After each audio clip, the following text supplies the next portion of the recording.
అవునా? ఇప్పుడు మాట్లాడు. అంటే అదే కాదు సార్, అంటే మీరు పెట్టుకున్న వాట్సాప్ స్టాటస్ కూడా రెగ్యులర్ గా చూస్తూ ఉంటాను. ప్రతిదీ కూడా అంటే వేరే వాళ్ళని రెచ్చగొట్టేటట్టే అనిపిస్తుండే సార్. నువ్వు ఎలా చెప్తున్నావు అంటే అంటే మనం నీకు అర్థమయ్యేలా చెప్తాను. ఇప్పుడు ఎవరో డస్ట్బిన్ డబ్బా ఆ దరిద్రుడు తెచ్చి ఇక్కడ పోసాడు. నేను దాన్ని ఫోటో తీసి పలానా దరిద్రుడు గుళ్ళో ఇలా చేశాడు, వాడు సర్వనాశనం అయిపోయాడు, పోరంబోకి ఎదవని పెట్టా. నువ్వేమంటావు? వివాదం కదండి అంటావు.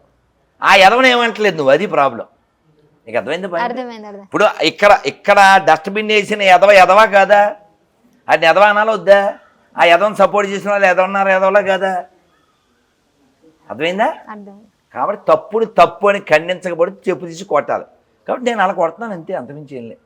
అయితే ఇంకో విషయం ఏం చెప్తున్నారు, హిందువుల సంఖ్య పెంచుకోవాలి, హిందువుల్ని మీరు అంటే ఒకరు కాదు ఇద్దరు కాదు 3-4 పిల్లండి అని చెప్తున్నారు. అసలు మన దేశ జనాభా చాలా ఎక్కువగా ఉంది.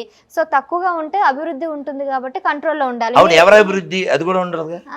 అభివృద్ధి ఎవరి అభివృద్ధి? అది కూడా ఉండాలి. అందరి అభివృద్ధి సబ్కా సాత్ సబ్కా వికాసు. పాపం ప్రధానమంత్రిగా 10 ఏళ్ళ నుంచి గొంతు చించుకుంటున్నారు. ఇప్పుడు సబ్కా ఉందా? ఉదాహరణకి